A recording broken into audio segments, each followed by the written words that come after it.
നമസ്കാരം.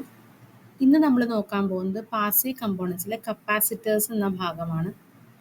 നമ്മൾ നേരത്തെ ക്ലാസ്സസിലൊക്കെ കപ്പാസിറ്റേഴ്സ് എന്താണെന്നും അതിൻ്റെ ടൈപ്പുകൾ എന്തൊക്കെയാണെന്നും ഒക്കെ നമ്മൾ ഡിസ്കസ് ചെയ്ത് കഴിഞ്ഞു. ഇന്ന് എ സി സർക്യൂട്ട്സിലെ കപ്പാസിറ്റേഴ്സ് എങ്ങനെ ആക്ട് ചെയ്യുന്നു, അതുപോലെ തന്നെ ആർ സി നെറ്റ്വർക്ക് സർക്യൂട്ട്സ് എങ്ങനെയാകുന്നു, അതിൻ്റെ ചാർജിങ് ഡിസ്ചാർജിങ് എങ്ങനെയാണെന്നൊക്കെയാണ് നമ്മൾ ഇന്ന് നോക്കാൻ പോകുന്നത്. R C circuit charging. നമ്മൾ ഇത്രയും നാളും കപ്പാസിറ്റർ ചാർജ് ചെയ്യും ഡിസ്ചാർജ് ചെയ്യും എന്നൊക്കെ പറഞ്ഞിട്ടുണ്ട്. പക്ഷേ എങ്ങനെ എന്നുള്ളത് നമ്മൾ ഇപ്പോൾ ഡിസ്കസ് ചെയ്യാൻ പോവുകയാണ്. കപ്പാസിറ്റേഴ്സിൻ്റെ ഏറ്റവും ഇമ്പോർട്ടൻ്റ് ആയിട്ടുള്ളൊരു പ്രോപ്പർട്ടിയാണ് capacitor does not allow sudden change in voltage. Input വോൾട്ടേജിന് ചെറിയൊരു ചേഞ്ച്, സഡനായിട്ടൊരു ചേഞ്ചോ ഡിസ്റ്റർബൻസോ ഉണ്ടായാൽ കപ്പാസിറ്ററിന് അക്രോസ് ഉള്ള വോൾട്ടേജ് സഡനായിട്ട് ചേഞ്ച് ചെയ്യില്ല. അപ്പോൾ സാധാരണ നമ്മൾ ഇൻപുട്ടിന് ഡിസ്റ്റർബൻസ് ഉണ്ടാകുമ്പോൾ കപ്പാസിറ്ററിന് അക്രോസ് ഉള്ള വോൾട്ടേജ് ഒരു ഔട്ട്പുട്ട്, സ്റ്റഡി ആയിട്ടൊരു ഔട്ട്പുട്ട് നമുക്ക് കിട്ടാനായിട്ട് കുറച്ച് ടൈം പീരീഡ് ഗ്യാപ്പ് വരും. അപ്പോൾ ആ ഒരു ഗ്യാപ്പിൽ ഒരു ടെമ്പററി ആയിട്ടുള്ളൊരു ബിഹേവിയർ ആയിരിക്കും അവിടെ ഈ കപ്പാസിറ്റർ എക്സിബിറ്റ് ചെയ്യുന്നത്. അപ്പം അങ്ങനെ ടെമ്പററി ആയിട്ട് എക്സിബിറ്റ് ചെയ്യുന്ന ബിഹേവിയറിനെയാണ് നമ്മൾ ട്രാൻസിയൻ റെസ്പോൺസ് എന്ന് പഠിക്കുന്നത്. ഓക്കെ, അപ്പം നെറ്റ്വർക്ക് തിയറിയിലൊക്കെ നമ്മൾ ഈ കപ്പാസിറ്ററിൻ്റെ ആണെങ്കിലും ഇൻഡക്റ്റേഴ്സിൻ്റെ ആണെങ്കിലും ഒക്കെ നമ്മൾ ട്രാൻസിയൻ റെസ്പോൺസ് നമ്മൾ പഠിക്കാറുണ്ട്. ഓക്കെ, അപ്പോൾ ഈ ചാർജിങ് ഡിസ്ചാർജിങ് പ്രോസസ്സ് കാണിക്കാൻ വേണ്ടിയിട്ടാണ് നമ്മൾ ആർ സി സർക്യൂട്ടിൻ്റെ സഹായത്തോടു കൂടി നമുക്കത് എങ്ങനെയാണെന്ന് നോക്കാം. അപ്പോൾ ഇവിടെ ഈ സർക്യൂട്ട് ഒന്ന് നോക്കുക. നമുക്ക് വി എസ് ഒരു വോൾട്ടേജ് സോഴ്സ് ഉണ്ട്. Resistors is connecting in series with capacitor. Okay, അപ്പോൾ രണ്ട് സ്വിച്ചിൻ്റെ സഹായത്തോടു കൂടിയാണ് ഈ റെസിസ്റ്ററും കപ്പാസിറ്ററും സീരീസ് ആയിട്ട് വെച്ചിട്ടുള്ളത്. അപ്പോൾ S1 S2. അപ്പോൾ നമുക്ക് നോക്കിയാൽ അറിയാം, S1 ആണ് ക്ലോസ് ആവുന്നതെങ്കിൽ ഈ ആർ സി എന്ന് പറയുന്നൊരു നെറ്റ്വർക്ക് വോൾട്ടേജ് സോഴ്സുമായിട്ട് കണക്റ്റ് ആവുന്നുണ്ട്. S2 ആണ് ക്ലോസ് ആവുന്നതെങ്കിൽ വിത്തൗട്ട് വോൾട്ടേജ് സോഴ്സ് ആയിരിക്കും ഇത് വർക്ക് ചെയ്യാൻ പോകുന്നത്. അപ്പോൾ നമുക്ക് ഇതിൻ്റെ ഒരു ചാർജിങ് എങ്ങനെയാണെന്ന് നോക്കാം. അറ്റ് സ്വിച്ചിങ് ഇൻസ്റ്റൻറ്റ്, അതായത് T = 0 എന്നൊരു മൊമെൻറ്റിൽ നമ്മൾ സ്വിച്ച് ചെയ്യാണ്. അതായത് S1 ക്ലോസ് ചെയ്യാണ്. S1 = 1. S1 ക്ലോസ് ചെയ്യാണ്. അപ്പോൾ നിങ്ങൾ നോക്കിയാൽ മതി, കറണ്ട് പാസ് ചെയ്യുന്നത് വോൾട്ടേജ് സോഴ്സിൽ നിന്ന് സ്റ്റാർട്ട് ചെയ്ത് റെസിസ്റ്റർ വഴി കപ്പാസിറ്റർ വഴി എഗെയിൻ ഗ്രൗണ്ടിലോട്ട് പോകുന്നു. ഇങ്ങനെയാണ് കറണ്ട് പാസ് ചെയ്യുന്നത്. അപ്പോൾ പെട്ടെന്ന് ഇൻപുട്ടിന് ഡിസ്റ്റർബൻസ് എന്ത് സംഭവിച്ചാലും കപ്പാസിറ്ററിന് ചേഞ്ച് ഒന്നുമില്ല അല്ലേ. അപ്പം നമ്മൾ സ്വിച്ച് ക്ലോസ് ചെയ്യുമ്പോഴും കപ്പാസിറ്ററിന് അക്രോസ് ഉള്ള വോൾട്ടേജിന് ഒന്നും സംഭവിക്കുന്നില്ല. അതുകൊണ്ട് തന്നെ കപ്പാസിറ്ററിന് അക്രോസ് ഉള്ള വോൾട്ടേജ് VC എന്ന് പറയുന്നത് 0 ആണ്. Q, അതായത് ചാർജ് എന്ന് പറയുന്നത് C × V ആണ്. അപ്പോൾ Vക്ക് 0 ആണ്, അതുകൊണ്ട് തന്നെ Qവും 0 ആണ്. അപ്പോൾ ഈ വോൾട്ടേജ് സോഴ്സ് കൊടുക്കുന്ന ഡെലിവറി ചെയ്യുന്ന VS എന്ന് പറയുന്ന വോൾട്ട് കംപ്ലീറ്റ്ലി ഈ റെസിസ്റ്ററിന് അക്രോസ് ആണ് ഡ്രോപ്പ് ആവുന്നത്. അതുകൊണ്ട് തന്നെ VS = VR = I × R. Okay, അപ്പം നമുക്ക് ഇത് അക്രോസ് ഉള്ള കറണ്ട്, ഇതിന് ഈ സർക്യൂട്ടിൽ ഫ്ലോ ചെയ്യുന്ന കറണ്ട് കണ്ടുപിടിക്കാൻ വേണ്ടിയിട്ട് നമുക്ക് KVL അപ്ലൈ ചെയ്യുമ്പോൾ VS = VC + IR എന്ന് കിട്ടും. അപ്പോൾ ഇതിൽ നിന്ന് നമുക്കറിയാം VC 0 ആണ്. VS എന്ന് പറയുന്നത് എന്താണ്? IR ആണെന്നറിയാം അല്ലേ. അപ്പോൾ I എന്ന് പറയുന്നത് എന്തായിരിക്കും? VS / R. അതായത് മാക്സിമം കറണ്ട് ആയിരിക്കും അപ്പോൾ അവിടെ ഫ്ലോ ചെയ്യാനുണ്ടാവുക. ഓക്കെ, ഇനി at any instant after switch is close ആയി ചെയ്തതിന് ശേഷം ഓക്കെ എന്താണ് സംഭവിക്കുന്നത് നോക്കാം. നമുക്ക് ഇതിനകത്ത് ഞാൻ കാണിച്ചിരിക്കുന്ന ഗ്രാഫിൽ ഫസ്റ്റ് ഗ്രാഫ് നോക്കുക. കപ്പാസിറ്ററിൻ്റെ വോൾട്ടേജ് അക്രോസ് ഉള്ള ഒരു ചേഞ്ചാണ് അതിൽ കാണിച്ചിരിക്കുന്നത്. അപ്പം ഞാൻ നേരത്തെ പറഞ്ഞു സഡൻ ചേഞ്ച് ഉണ്ടാവില്ല. ഒരു പർട്ടിക്കുലർ ടൈം പീരീഡ് വരെ ഇതിങ്ങനെ ഒരു ട്രാൻസിയൻ റെസ്പോൺസ് കാണിക്കും. അപ്പം ഈ ഗ്രാഫിൽ നോക്കാം, voltage across versus time constant ആണ് ഈ ഗ്രാഫ് കാണിച്ചിരിക്കുന്നത്. അപ്പം ഇതിൽ ടൈം കോൺസ്റ്റൻറ്റിനെ ഡിപ്പെൻഡ് ചെയ്തിട്ടാണ് എന്ത് ഈ ട്രാൻസിയൻ പീരീഡ് അല്ലെങ്കിൽ സ്റ്റഡി സ്റ്റേറ്റ് പീരീഡ് എന്നുള്ളത് റെപ്രസെൻ്റ് ചെയ്യുന്നത്. അപ്പോൾ എത്രയോ പർട്ടിക്കുലർ ടൈം കോൺസ്റ്റന്റ് കഴിയുമ്പോൾ ഈ കപ്പാസിറ്റർ ചാർജായി അതിന് അക്രോസ് വി സി ഉണ്ടാവും. അപ്പോൾ സ്വിച്ച് ക്ലോസ് ചെയ്തതിന് ശേഷം സ്ലോലി ഈ കപ്പാസിറ്ററിന് അക്രോസ് ഉള്ള വോൾട്ടേജ് ഇൻക്രീസ് ചെയ്യും. അതിന് കറസ്പോണ്ടിങ് ആയിട്ട് തന്നെ റെസിസ്റ്ററിന് അക്രോസ് ഉള്ള കറണ്ടും കുറയും, ഡ്രോപ്പും കുറയും. അപ്പോൾ ഇതിൽ നോക്കുമ്പോൾ നമുക്ക് മനസ്സിലാവും, ഞാനിവിടെ time കോൺസ്റ്റൻറ്റിൽ 1T 2T 3T 4T 5T 6T ഇങ്ങനെ മാർക്ക് ചെയ്തിട്ടുണ്ട് അല്ലേ. അപ്പോൾ ഇതിൽ ഫസ്റ്റ് ടൈം കോൺസ്റ്റൻറ്റ് 1T വരുമ്പോഴേക്കും 63% ഓഫ് വോൾട്ടേജ് സോഴ്സാണ് നമുക്ക് കപ്പാസിറ്ററിന് അക്രോസ് ഉള്ള അവൈലബിൾ ആയിട്ടുള്ള വോൾട്ടേജ് ഉണ്ടാവുക. അതായത് 0.63 VS ആണ് VC എന്ന് പറയുന്നത്. ദെൻ എക്സ്പോണൻഷ്യലി അത് ഇൻക്രീസ് ആയി 5T, നമ്മൾ ടോ എന്നാണ് ശരിക്കും റെപ്രസെൻ്റ് ചെയ്യുന്നത്. 5T വരുമ്പോഴേക്കും എന്താവും, കറണ്ട് 100%, വോൾട്ടേജ് 100% ആകുകയാണ്. അതായത് കപ്പാസിറ്റർ ഫുള്ളി ചാർജ് ആവുകയാണ്. അപ്പം 5T ശേഷമാണ് എന്ത് കാണിക്കുന്നത്, ഒരു സ്റ്റഡി ആയിട്ടുള്ള ഒരു പീരീഡ് കാണിക്കുന്നത്. ഓക്കെ, അപ്പം ഇതിൽ നമ്മൾ ഓരോ ടൈം പീരീഡിലുള്ള വാല്യൂസും നമ്മളൊന്ന് ശ്രദ്ധിക്കേണ്ടതാണ്. അത് ഞാൻ ടേബിൾ കാണിച്ചു തരാം. അപ്പം ഫസ്റ്റ് ടൈം കോൺസ്റ്റൻറ്റിൽ ഇത് 63% ആവുന്നുള്ളൂ. ദെൻ ഫിഫ്ത്ത് ടൈം കോൺസ്റ്റൻറ്റിലാണിത് ഫുള്ളി ചാർജ് ആവുന്നത്. അപ്പോൾ ഇതിൻ്റെ ചാർജിങ് വോൾട്ടേജ് എന്ന് പറയുന്നത് നമ്മൾ റെപ്രസെൻ്റ് ചെയ്യുന്നത് VC is equal to VS into 1 - (-T/RC). RC എന്ന് പറയുന്നതാണ് ഇവിടുത്തെ ടൈം കോൺസ്റ്റൻറ്റ്.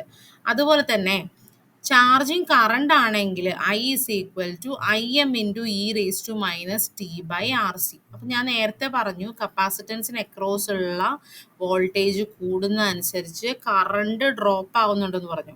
അപ്പോൾ ഈ സെക്കൻഡ് ഗ്രാഫിലാണ് കപ്പാസിറ്റൻസിന് അക്രോസ് ഉള്ള ആ ഒരു കറണ്ട് കാണിക്കുന്നത്.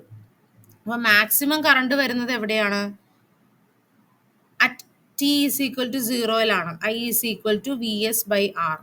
ദെൻ കുറഞ്ഞ് ടൈം, അതായത് ഫസ്റ്റ് ടൈം കോൺസ്റ്റൻറ്റ് വരുമ്പോൾ 0.37I വരും.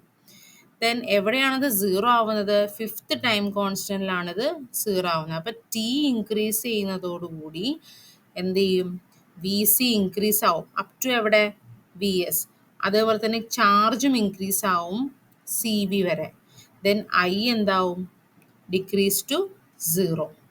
ഇതാണ് ഒരു ചാർജിങ് പ്രൊസീജിയർ കാണിക്കുന്നത്. അപ്പം ഇതിൽ നമ്മളിപ്പോൾ എന്താണ് ചെയ്തത്, S1ലേക്ക് സ്വിച്ച് ക്ലോസ് ചെയ്തതിന് ശേഷം നമ്മളിപ്പോൾ സർക്യൂട്ട് ചാർജ് ചെയ്ത് വെച്ചേക്കാണ്.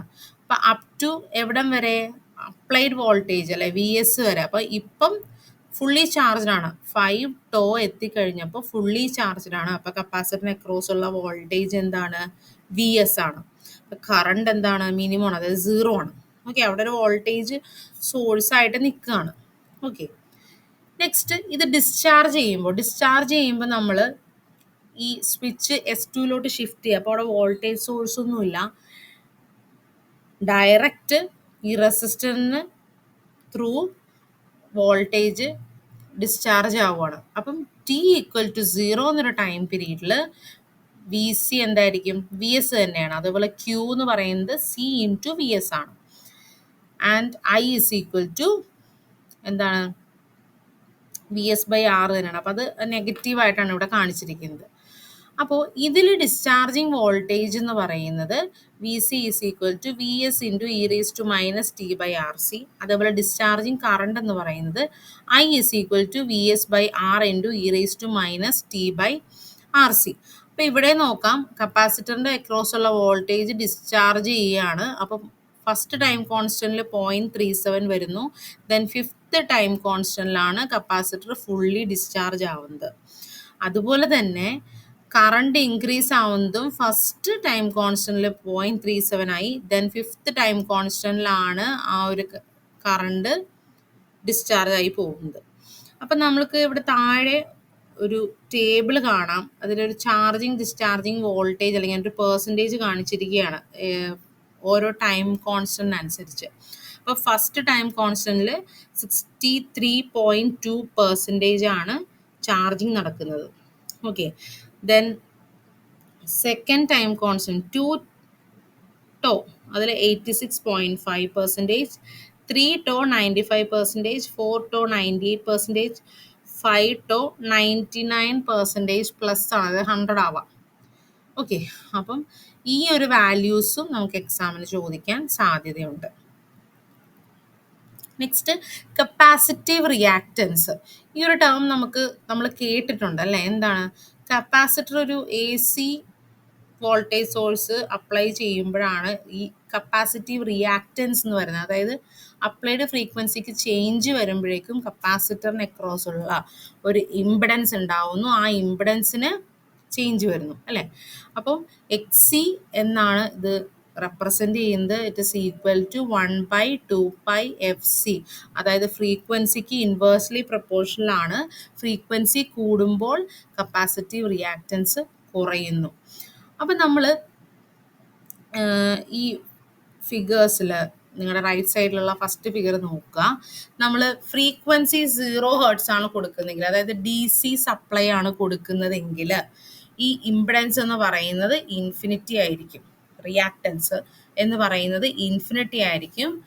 അപ്പോൾ എന്ത് സംഭവിക്കും? കറണ്ട് ഫ്ലോ ഉണ്ടാവുമോ? ഇല്ല. അതുകൊണ്ടാണ് നമ്മൾ കപ്പാസിറ്റർ DC ബ്ലോക്ക് ചെയ്യും എന്ന് പറയുന്നത്. നെക്സ്റ്റ് ഫ്രീക്വൻസി നമ്മൾ കൂട്ടുകയാണ് അല്ലേ? അപ്പോൾ ഫ്രീക്വൻസി കൂട്ടി ഇൻഫിനിറ്റിക്ക് കൊടുക്കുകയാണെങ്കിൽ, ഇൻഫിനിറ്റി ആണ് നമ്മൾ കൊടുക്കുന്നതെങ്കിൽ റിയാക്റ്റൻസ് 0 ആയിരിക്കും, അപ്പോൾ കറണ്ട് മാക്സിമം ആയിരിക്കും. ഈ ഒരു കൺസെപ്റ്റ് വെച്ചിട്ടാണ് RC നെറ്റ്വർക്ക്സിൻ്റെ ആപ്ലിക്കേഷനായ ലോ പാസ് ഫിൽറ്ററും ഹൈ പാസ് ഫിൽറ്ററും ഒക്കെ വർക്ക് ചെയ്യുന്നത്. അപ്പോൾ first one low pass filter നമുക്ക് നോക്കാം. ലോ പാസ് ഫിൽറ്ററിൽ ഫസ്റ്റ് സോഴ്സിനടുത്ത് ഡയറക്റ്റ് കണക്ട് ചെയ്യുന്നത് റെസിസ്റ്റർ ആണ്. കപ്പാസിറ്ററിന് അക്രോസ് ആണ് നമ്മൾ ഔട്ട്പുട്ട് വോൾട്ടേജ് മെഷർ ചെയ്യുന്നത്. അപ്പോൾ ഇതിലെ ഫസ്റ്റ് ഫിഗർ നോക്കുമ്പോൾ,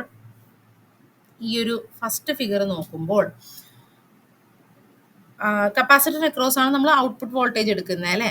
അപ്പം ലോ പാസ് ആണ്. ലോ പാസ് എന്ന് പറയുമ്പോൾ ഫ്രീക്വൻസി കുറവാണ്. അപ്പം ഫ്രീക്വൻസി, അതായത് നോർമൽ ഫ്രീക്വൻസി കൊടുക്കുകയാണ്. നോർമൽ ഫ്രീക്വൻസി അപ്ലൈ ചെയ്യുമ്പോൾ ഒരു പർട്ടിക്കുലർ XC അവിടെ ഉണ്ട്. അതുകൊണ്ട് തന്നെ നമുക്ക് വി ഔട്ടും ഉണ്ടെന്ന് പറയാം അല്ലേ? V out is equal to I into XC എന്നാണ്. അപ്പോൾ വി ഔട്ടും നമുക്ക് അവിടെ എക്സിസ്റ്റ് ചെയ്യുന്നുണ്ടെന്ന് പറയാം. ഇനി സെക്കൻഡ് ഫിഗറിൽ നോക്കൂ. Low pass at DC 0 frequency, നേരത്തെ പറഞ്ഞ പോലെ ഫ്രീക്വൻസി ഈക്വൽ ടു 0 ഹെർട്സ് എന്ന് കൊടുക്കുകയാണെങ്കിൽ റിയാക്റ്റൻസ് ഇൻഫിനിറ്റി ആയിരിക്കും, കറണ്ട് പാസ് ചെയ്യില്ല, അതായത് DCനെ ബ്ലോക്ക് ചെയ്യുന്നു. Then low pass at high frequency കൊടുക്കുമ്പോൾ, ഫ്രീക്വൻസി കൂടുമ്പോൾ എന്ത് സംഭവിക്കും? റിയാക്റ്റൻസ് കുറയും. അപ്പോൾ അവിടെ ഒരു ഷോർട്ട് ആവുകയാണ്, കറണ്ട് ഫ്ലോ ഉണ്ട്, ഷോർട്ട് ആവുകയാണ്. അപ്പം നമുക്ക് എന്ത് സംഭവിക്കുന്നു? വി ഔട്ട് ഉണ്ടോ? കറണ്ട് ഉണ്ട്, ഷോർട്ട് ആവുകയാണ്. അപ്പോൾ ഷോർട്ട് ആവുമ്പം ഷോർട്ട് സർക്യൂട്ടിൻ്റെ ഔട്ട്പുട്ട് വോൾട്ടേജ് എന്ന് പറയുന്നത് എന്താണ്? 0 ആണ്. അപ്പോൾ നമുക്ക് ഇതിൽ നിന്ന് എന്ത് മനസ്സിലാക്കാം? ഹൈ ഫ്രീക്വൻസീനെ ഇത് ബ്ലോക്ക് ചെയ്യാണ് അല്ലേ? ലോ ഫ്രീക്വൻസീനെ കടത്തി വിടുകയും ഹൈ ഫ്രീക്വൻസീനെ ഇത് ബ്ലോക്ക് ചെയ്യുകയും ചെയ്യുന്നു. അതുകൊണ്ടാണ് ഇത് നമ്മൾ ലോ പാസ് ഫിൽറ്റർ, ലോ ഫ്രീക്വൻസീനെ പാസ് ചെയ്യുന്നു. അതേപോലെ നെക്സ്റ്റ് ആപ്ലിക്കേഷനാണ് ഹൈ പാസ് ഫിൽറ്റർ. അപ്പം ഇവിടെ നമ്മൾ സോഴ്സുമായിട്ട് ഡയറക്റ്റ് കണക്ഷൻ കൊടുക്കുന്നത് കപ്പാസിറ്ററിനും, വോൾട്ടേജ് ഔട്ട്പുട്ട് വോൾട്ടേജ് മെഷർ ചെയ്യുന്നത് റെസിസ്റ്ററിന് അക്രോസും ആണ്. ഈ സെയിം കൺസെപ്റ്റ് ആണ്. എഫിനനുസരിച്ച്, എഫ് ചേഞ്ച് ആവുന്ന അനുസരിച്ച് റിയാക്റ്റൻസിന് എന്ത് മാറ്റം വരുന്നു. അപ്പം നമ്മൾ ഫസ്റ്റ് ഹൈ പാസ് ഫിൽറ്ററിലെ ഫസ്റ്റ് ഫിഗർ നോക്കുകയാണെങ്കിൽ ഒരു നോർമൽ ഫ്രീക്വൻസി കൊടുക്കുകയാണെങ്കിൽ അവിടെ ഒരു നോർമൽ റിയാക്റ്റൻസ് ഉണ്ട്, കറണ്ട് ഫ്ലോ ഉണ്ട്, എല്ലാം ഉണ്ട് നമുക്ക്. അപ്പോൾ അതുകൊണ്ട് തന്നെ എന്താണ്? ഔട്ട്പുട്ട് നമുക്ക് കിട്ടുന്നുണ്ട് അല്ലേ? ഇനി അതൊരു DC ഫ്രീക്വൻസിയാണ് കൊടുക്കുന്നതെങ്കിലോ, അതായത് 0 ഫ്രീക്വൻസിയാണ് കൊടുക്കുന്നതെങ്കിൽ എന്താണ്? റിയാക്റ്റൻസ് ഇൻഫിനിറ്റി ആയിരിക്കും. അപ്പോൾ അവിടെ ഒരു ഓപ്പൺ സർക്യൂട്ടായിട്ട് ആക്ട് ചെയ്യും അല്ലേ? അപ്പോൾ DC ഫ്രീക്വൻസി ലോ ഫ്രീക്വൻസി, അപ്പോൾ അവിടെ ലോ ഫ്രീക്വൻസിക്ക് അതെന്താണ്? ഓപ്പൺ സർക്യൂട്ടാണ്. ഇനി ഒരു ഹൈ ഫ്രീക്വൻസി ആണ് കൊടുക്കുന്നതെങ്കിലോ റിയാക്റ്റൻസ് 0 ആയിരിക്കും, കറണ്ട് പാസ് ചെയ്യും, ഷോർട്ട് ആവുകയാണ്. അപ്പം ഹൈ ഫ്രീക്വൻസിനെ പാസ് ചെയ്യുന്നു, ലോ ഫ്രീക്വൻസിനെ ബ്ലോക്ക് ചെയ്യുന്നു. അതുകൊണ്ട് നമ്മളിതിനെ ഹൈ പാസ് ഫിൽറ്റർ എന്ന് പറയുന്നു. നെക്സ്റ്റ്, ഈ ലോ പാസ് ഫിൽറ്റർ നമ്മൾ ഇൻ്റഗ്രേറ്റർ ആയിട്ട് യൂസ് ചെയ്യും. ഓക്കെ, അതായത് ഇൻ്റഗ്രേറ്റർ ഉദ്ദേശിക്കുന്നത് output voltage is directly proportional to the integral of the input voltage. Input വോൾട്ടേജിൽ എന്ത് കൊടുക്കുന്നോ അതിൻ്റെ ഇൻ്റഗ്രൽ ആണ് ഔട്ട്പുട്ട് വോൾട്ടേജിൽ വരുന്നത്. അപ്പം ഇവിടെ നമുക്ക് V out is equal to 1/RC into integral of 0 to t integral of input voltage അല്ലേ. അപ്പം ഇവിടെ നമുക്ക് ഇതിന് ഡെറിവേഷൻ ഒന്നും നമുക്ക് ആവശ്യമില്ല, പക്ഷെ ഞാൻ മനസ്സിലാക്കാൻ പറയുകയാണ്. നമ്മളിവിടെ എടുക്കുന്നത് നമുക്ക് വേണ്ട ഔട്ട്പുട്ട് എന്ന് പറയുന്നത് കപ്പാസിറ്ററിന് അക്രോസ് ഉള്ള ഔട്ട്പുട്ടാണ് അല്ലേ. അപ്പോൾ കപ്പാസിറ്ററിന് അക്രോസ് ഉള്ള ഒരു വോൾട്ടേജ് എന്ന് പറയുന്നത് Q/C ആണ്. നമ്മൾ നേരത്തെ പഠിച്ചിട്ടുണ്ട് Q is equal to CV എന്നാണ്. അപ്പം കപ്പാസിറ്ററിന് അക്രോസ് ഉള്ള വോൾട്ടേജ് എന്ന് പറയുന്നത് Q/C ആണ്. ആൻഡ് Q എന്ന് പറയുന്നത് നമുക്കറിയാം I ഇൻറ്റു T ആണ്. അപ്പോൾ ഇവിടെ ഇൻ്റഗ്രൽ കൺസിഡർ ചെയ്യുകയാണെങ്കിൽ 1/C into integral of IDT. And I എന്ന് പറയുന്നത് ഇവിടെ എന്താണ്, VI/R ആണ്.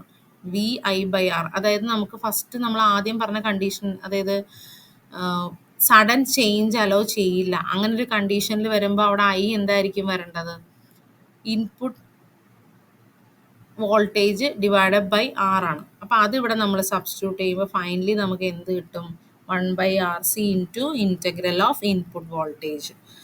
അപ്പം ഗുഡ് കണ്ടീഷൻസ്, നമുക്ക് ഗുഡ് ഇൻ്റഗ്രേഷൻ ഉള്ള കണ്ടീഷൻസ് ആണ് tau should be much greater than RC, അതുപോലെ തന്നെ R is much greater than 10XC. ഈ രണ്ട് കണ്ടീഷൻ ഇമ്പോർട്ടൻ്റ് ആണ്, ഓർത്ത് വെക്കണം. പിന്നെ എക്സാമിന് വരാവുന്നൊരു ഭാഗമാണ് ഇൻപുട്ട് വേവ് തന്നിട്ട് അതിൻ്റെ കറസ്പോണ്ടിങ് ഔട്ട്പുട്ട് വേവ് എന്തായിരിക്കും എന്ന് ചോദിക്കാം. അപ്പോൾ ഇൻ്റഗ്രേറ്ററിലാണെങ്കിൽ ഇൻപുട്സ് ഔട്ട്പുട്ട് നോക്കുമ്പോൾ സൈൻ ആണെങ്കിൽ കൊസൈൻ ആയിരിക്കും ഔട്ട്പുട്ട്, സ്റ്റെപ്പ് ഇൻപുട്ട് ആണെങ്കിൽ റാമ്പ് ഔട്ട്പുട്ടാണ്, square, triangle, rectangle, saw tooth. ഈ വേവ് ഫോംസ് നമ്മൾ ഓർത്ത് വെക്കേണ്ടതാണ്. Next high pass filter as differentiator. High pass filter differentiator ആയിട്ടാണ് ഇവിടെ ആക്ട് ചെയ്യുന്നത്. അപ്പോൾ എന്താ സംഭവിക്കുന്നത്, output voltage is directly proportional to the derivative of the input voltage. Derivative ആണ് വരുന്നത്.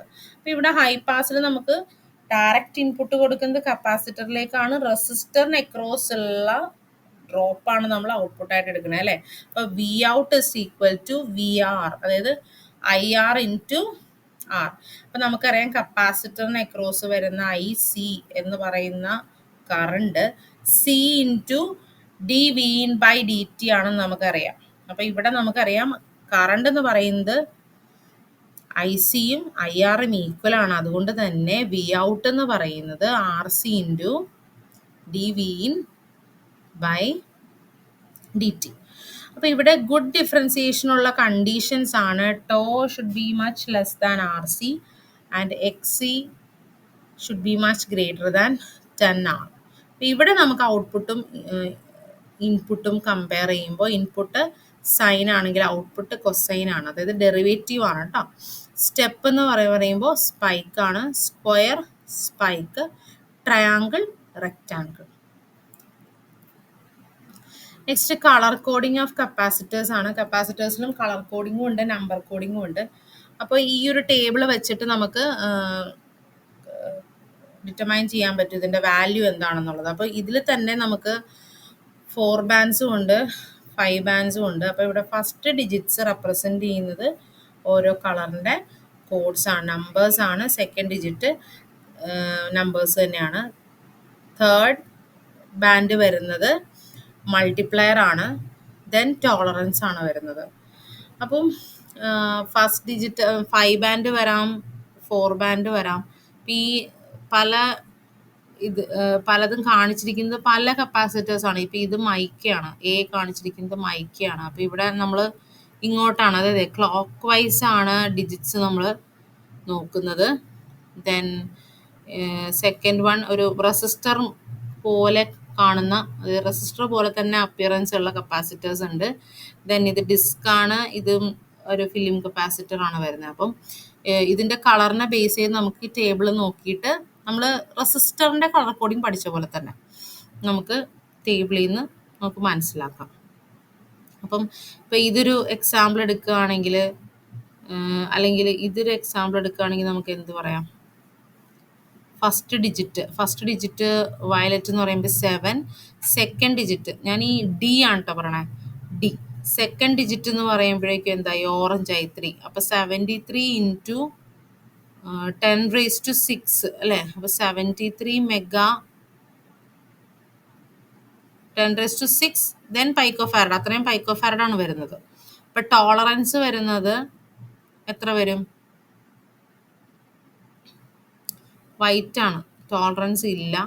ദെൻ യെല്ലോ, അത് വോൾട്ടേജ്. അപ്പോൾ ഈ കപ്പാസിറ്ററിൻ്റെ ഒരു പ്രത്യേകത വോൾട്ടേജ് റേറ്റിങ്ങും ഇതിനകത്ത് കളർ കോഡായിട്ട് കാണിക്കും. ഓക്കെ, അപ്പോൾ ഈ വോൾട്ടേജ് റേറ്റിംഗ് വരുന്നത് ഡിപ്പെൻസ് ഓൺ പല കപ്പാസിറ്റേഴ്സിനും പല രീതിയിലാണ് വരുന്നത്.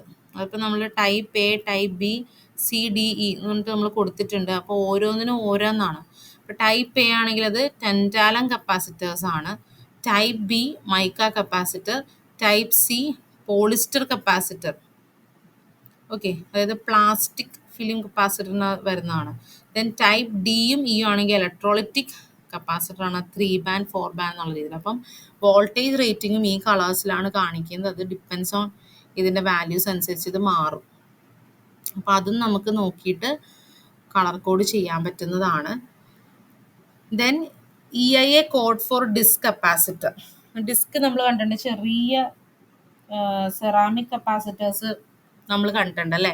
അപ്പോൾ ഈ ഒരു ഇതിൽ നമ്മൾ നോക്കുക, ഇതിനകത്ത് 2G 103J എന്നിങ്ങനെ വാല്യൂസ് കൊടുത്തിരിക്കുകയാണ്. 2G എന്ന് പറയുന്നത് മാക്സിമം വോൾട്ടേജ്. അപ്പോൾ അതിന് ഓരോ കോഡാണ്. അപ്പോൾ ഈ ഒരു ബോക്സ് നോക്കുക, 1A 1H 2A 2T, അതിനനുസരിച്ച് മാക്സിമം വോൾട്ടേജ് ലെവൽ നമുക്ക് മാറും. ഓക്കെ, അപ്പോൾ ഇവിടെ 2G എന്ന് പറയുമ്പോൾ എത്രയാണ്, 400 വോൾട്ട് റേറ്റിംഗ് ഉള്ള ഒരു കപ്പാസിറ്ററാണിത്. ദെൻ 103 കപ്പാസിറ്റൻസ് വാല്യൂ, അത് നിങ്ങൾ ഈ ഫസ്റ്റ് ഇത് നോക്കുക, ഫസ്റ്റ് ടേബിൾ നോക്കുക. അതിനകത്ത് 103 എന്ന് പറയുമ്പോൾ 10 എന്ന് പറയുന്നത് നമ്മുടെ ഡിജിറ്റ് തന്നെയാണ്, അത് 10 തന്നെയാണ്. പ്ലസ് മൂന്നാമത്തത് മൾട്ടിപ്ലയർ ആയിട്ടാണ് വരുന്നത്. മൾട്ടിപ്ലയർ എന്ന് പറയുമ്പോൾ 3 എന്ന് പറയുമ്പോഴേക്കും 3 0, അത് 10⁻3. ഓക്കെ, അപ്പോൾ 10 ഇൻറ്റു 10⁻3 അത്രയും പൈക്കോ ഫാരഡാണ്. അപ്പോൾ അതിന് നമ്മൾ വീണ്ടും മൈക്രോ ഫാരഡിലോട്ട് ആക്കുമ്പോൾ എന്ത് സംഭവിക്കും, നമ്മൾ 6 ഡിജിറ്റ് ബാക്കിലോട്ട് മാർക്ക് ചെയ്താൽ മതി. അപ്പോൾ എന്ത് സംഭവിക്കും, 0.01 മൈക്രോ ഫാരഡ്. അപ്പോൾ ഈ ഒരു കോഡ് വെച്ചിട്ട് നമുക്ക്, അതായത് 100 ആണെങ്കിൽ എന്താണ്, 100 ആണെങ്കിൽ എന്താ 10 ദെൻ 10⁻0, വേറെ ഇതൊന്നുമില്ല, 10 പൈക്കോ ഫാരഡ്. അപ്പോൾ അതിന് നമ്മൾ 6 പോയിന്റ് ബാക്കിലോട്ട് മാർക്ക് ചെയ്താലാണ് മൈക്രോ ഫാരഡിൽ കിട്ടുക അല്ലേ. 10 മൈക്രോ ഫാരഡ് 0.0001 മൈക്രോ ഫാരഡ്. അപ്പോൾ അതുപോലെ തന്നെ എക്സാമ്പിളാണ് ഇവിടെ 105. അപ്പം 105 എന്ന് പറയുമ്പോഴേക്കും 10 ഇൻറ്റു 10⁻5 പൈക്കോ ഫാരഡ് വരും. അത് നമ്മൾ കൺവേർട്ട് ചെയ്യുമ്പോൾ 1 മൈക്രോ ഫാരഡ് വരും. ഇനി അതേപോലെ ഏറ്റവും അവസാനം കാണിക്കുന്ന ഒരു ലെറ്റർ ഉണ്ടാവും, ആ ലെറ്റർ ടോളറൻസിനെയാണ് റെപ്രസെൻ്റ് ചെയ്യുന്നത്. BDFGHJKMZ. അപ്പം പല ടോളറൻസ് വാല്യൂണ് വരുന്നത്. അപ്പോൾ ഈ ഒരു കപ്പാസിറ്ററിൽ എന്താണ്, J ആണ് വരുന്നത്. J റെപ്രസെൻ്റ് ചെയ്യുന്നത് ±5%. അപ്പോൾ ഇത് ശരിക്കും 0.01 മൈക്രോ ഫാരഡ് ±5% ആണ് ഈ കപ്പാസിറ്റൻസിൻ്റെ വാല്യൂ വരുന്നത്. ഓക്കെ, നെക്സ്റ്റ് ഇത് നമ്പർ കോഡിങ് തന്നെയാണ്, നമ്മൾ റെസിസ്റ്റൻസിൽ പഠിച്ച പോലെ തന്നെ. അപ്പോൾ ഇതിനകത്തൊരു ഫസ്റ്റ് വരണത്, if the number return on the capacitor is greater than 1, the value will be in പൈക്കോ farad. ഇത് 10 എന്ന് റെപ്രസെൻറ്റ് ചെയ്തിട്ടുണ്ടെങ്കിൽ 10 പൈക്കോ ഫാരഡ് ആണ്. Otherwise it will be in micro farad. 0.1 ആണ് കാണിച്ചിരിക്കുന്നത്, 0.1 മൈക്രോ ഫാരഡ് എന്നായിരിക്കും. If there are 3 digits in the number, okay, the third number indicates the number of zeros. നമ്മൾ നേരത്തെ കാണിച്ച പോലെ സെറാമിക്കിൽ ചെയ്ത പോലെ തന്നെ 104 ആണെങ്കിൽ 10 ഇൻറ്റു 10⁻4 പൈക്കോ ഫാരഡ് എന്നുള്ള രീതിയിൽ. If there is a letter in the middle of 2 digits like 6 or 2, 2 ഡിജിറ്റിൻ്റെ ഇടയിൽ ലെറ്റർ വരികയാണെങ്കിൽ, നമ്മൾ റെസിസ്റ്ററിൻ്റെ കോഡിങ്ങിലും പഠിച്ചിട്ടുള്ളതാണ്. 6 or 2 എന്ന് പറയുമ്പോൾ 6.2 ഓം ആണെന്നുള്ളത് ഉള്ള രീതിയിൽ നമ്മൾ പഠിച്ചിട്ടുണ്ട് അല്ലേ. അപ്പോൾ ഇവിടെ നമ്മൾ പൈക്കോ ഫാരഡിലാണ് റെപ്രസെൻ്റ് ചെയ്യുന്നത്. അപ്പം 6R2 എന്ന് പറയുമ്പോൾ 6.2 പൈക്കോ ഫാരഡ്.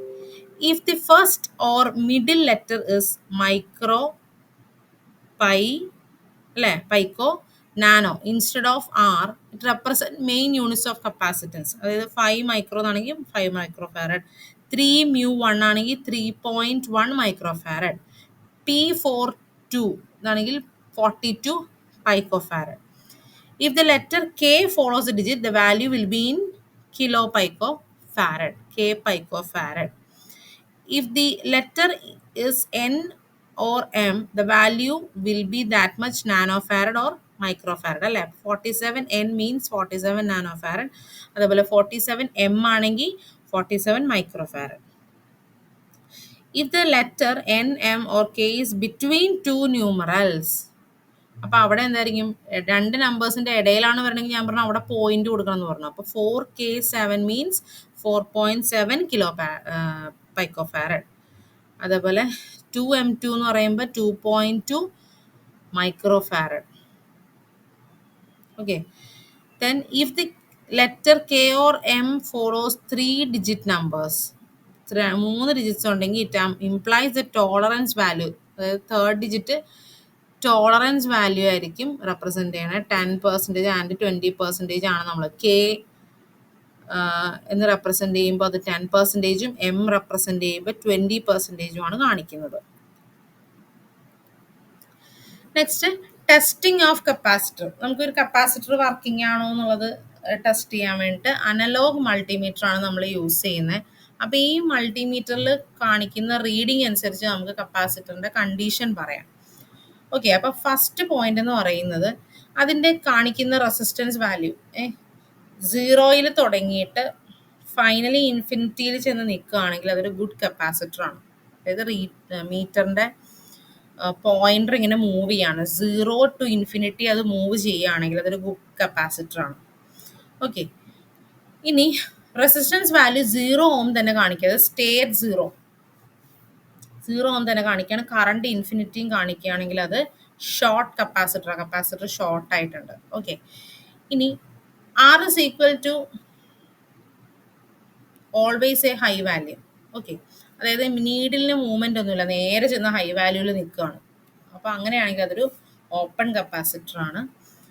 ഇനി R starts from 0 and stay at any R value due to current flow. അല്ലെ, ഒരു കറണ്ട് ഫ്ലോ ഉണ്ടാകുമ്പോൾ ഏതെങ്കിലും പർട്ടിക്കുലർ റെസിസ്റ്റൻസിൽ ചെന്ന് സ്റ്റോപ്പ് ചെയ്യും.